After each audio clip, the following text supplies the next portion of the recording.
Hello friends, welcome to my channel Aaswad Anandacha. आज के lecture में हम सब पेरीमीटर एंड एरिया इस चैप्टर का रिवीजन करेंगे।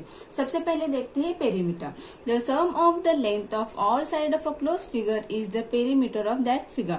तो यहाँ पे क्या है कि एक क्लोज फिगर है, उस क्लोज फिगर की जितनी भी साइड्स है उन सारी साइड्स के लेंथ का अगर हम सम करते हैं तो हमें क्या मिलता है, पेरीमीटर मिलता है। एक क्लोज फिगर है, क्लोज फिगर में जितने भी साइड्स रहेगी उन सारी साइड्स का लेंथ का हम सम करेंगे, एडिशन करेंगे, हमें मिलेगा पेरीमीटर ऑफ दैट फिगर। ठीक है। Perimeter of a polygon. तो अगर आपके पास पॉलीगॉन है तो उस पॉलीगॉन में जितनी भी साइड्स रहेंगी उन सारी साइड का आपको क्या करना है, लेंथ का सम करना है, तो हमें मिलेगा perimeter of polygon. Perimeter of polygon is equal to sum of lengths of all side. तो यहाँ पे जितने भी साइड्स है उन सारी साइड्स का हम लोग क्या करेंगे, लेंथ का सम करेंगे, तो हमें मिलेगा perimeter of polygon. Perimeter of square. अगर आपको स्क्वायर का पेरीमीटर निकालना होगा तो क्या करेंगे, स्क्वायर में कितनी साइड रहती है, देखिए 1 2 3 4। तो स्क्वायर में 4 साइड से तो हम लोग क्या करेंगे, 4 मल्टीप्लाई साइड कर देंगे।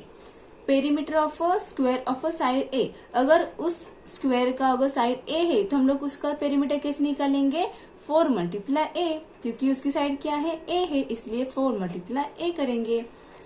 Perimeter of rectangle is equal to 2 length plus 2 breadth. तो इसमें क्या है, जो अगर आपको रेक्टेंगल का पेरीमीटर निकालना होगा तो आप क्या करोगे, उसमें 2 लेंथ रहती है, 2 ब्रेथ रहती है। देखिए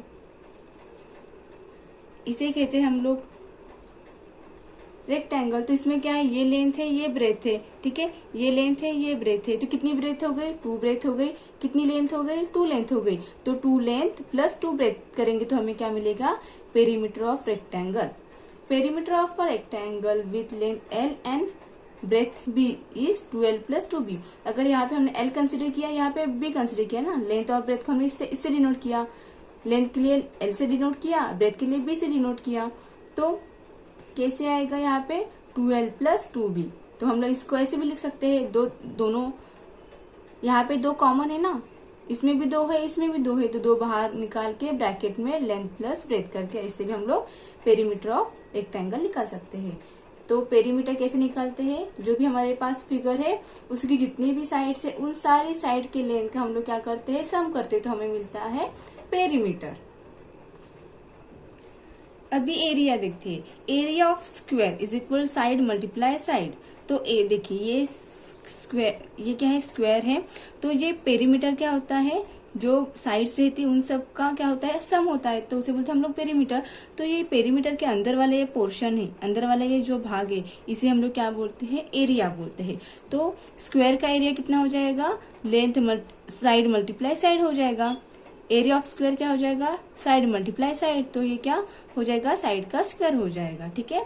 एरिया यानी क्या होता है, जो भी पेरीमीटर के अंदर का भाग रहेगा, एरिया अंदर का पोर्शन रहेगा, उसे ही हम लोग क्या बोलेंगे, एरिया कहेंगे। तो area of rectangle is equal to length multiply breadth. अगर आपको रेक्टेंगल का एरिया निकालना होगा तो क्या करेंगे, लेंथ मल्टीप्लाई ब्रेथ करेंगे। ठीक है। Area of a right angle triangle. Right angle triangle क्या होता है, उस ट्रायंगल में एक एंगल कितने डिग्री का होता है, 90 डिग्री का। एक ट्रायंगल है, उस ट्रायंगल में एक एंगल है, वो कितने डिग्री का होता है, 90 डिग्री का। तो उसे हम लोग क्या कहते हैं, राइट एंगल ट्रायंगल। तो राइट एंगल ट्रायंगल हम लोग एरिया कैसे निकालते हैं, half multiply product of side forming the right angle. तो हाफ करेंगे 1/2 मल्टीप्लाई जो भी 90 डिग्री का एंगल बनाने वाले साइड से, तो उसका प्रोडक्ट लेंगे, तो हमें क्या मिलेगा, area of right angle triangle. ठीक है। तो right angle triangle, area of right angle triangle is equal to half multiply product of sides forming the right angle. Area of triangle कैसे निकालेंगे, half multiply base multiply height. तो ये इसका formula है। Area of triangle निकालेंगे कैसे, 1/2 multiply base multiply height. Surface area. The surface area of any 3-डायमेंशनल object is the sum of the areas of all its faces. तो आपको surface area of 3-डायमेंशनल ऑब्जेक्ट का निकालना होगा, तो उसमें क्या करते हैं हम लोग, जितने भी उसके फेजेस है उन सारे फेजेस का हम लोग एरिया निकालते हैं और उस एरियाज का हम लोग सम निकालते हैं। तो हमें क्या मिलता है, surface area of 3 dimensional object का। यहाँ पे क्यूबॉइड दिया होगा तो सरफेस एरिया ऑफ क्यूबॉइड कैसे निकालेंगे? तो सबसे पहले देखते हैं कि उसमें कितने फेजेस रहते हैं। देखो ये क्यूबॉइड है, ठीक है, तो उसमें कितने फेजेस रहते हैं? 6। देखो 1, ये आगे वाला, ये इस साइड से 2 हो गए, एक इस साइड से वाला, एक इस साइड से, कितने हो गए? 4, एक ऊपर से और नीचे से, कितने हो गए? 6। तो क्यूबॉइड के कितने फेज रहते हैं? 6 फेज रहते हैं। Each phase is a rectangle, each phase is rectangle. देखो ये वाला फेज है, किस शेप का दिख रहा है आपको? रेक्टेंगल। तो ईच फेज कैसे होता है? रेक्टेंगल होता है। क्यूबॉइड में ईच फेस किस शेप का रहता है? रेक्टेंगल का रहता है। Opposite faces have the same area. देखो ये ऊपर वाला है, जो नीचे वाला रहेगा उसका जो एरिया रहेगा वो सेम रहेगा। इस साइड का और इस साइड का, इन दोनों का एरिया कैसे रहेगा? सेम रहेगा। ये आगे वाला और ये पीछे वाला, उसका एरिया कैसे रहेगा? सेम रहेगा।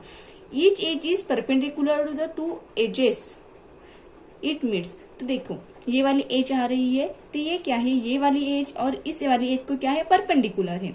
सेम ये वाली एज है, इस वाली एज को और इस वाली एज को क्या है? परपेंडिकुलर है। अगर ये वाली एज को देखेंगे तो ये वाली एज और ये वाली एज क्या है? परपेंडिकुलर है। तो let L be the length of horizontal face of the cuboid, B the breadth and H be the height of the vertical side. तो देखिए ये जो क्यूबॉइड है इसमें जो हॉरिजॉन्टल साइड है इसे क्या बोलेंगे? लेंथ। ये वर्टिकल है उसे बोलेंगे हाइट, और इसे बोलेंगे breadth. Length, breadth and height.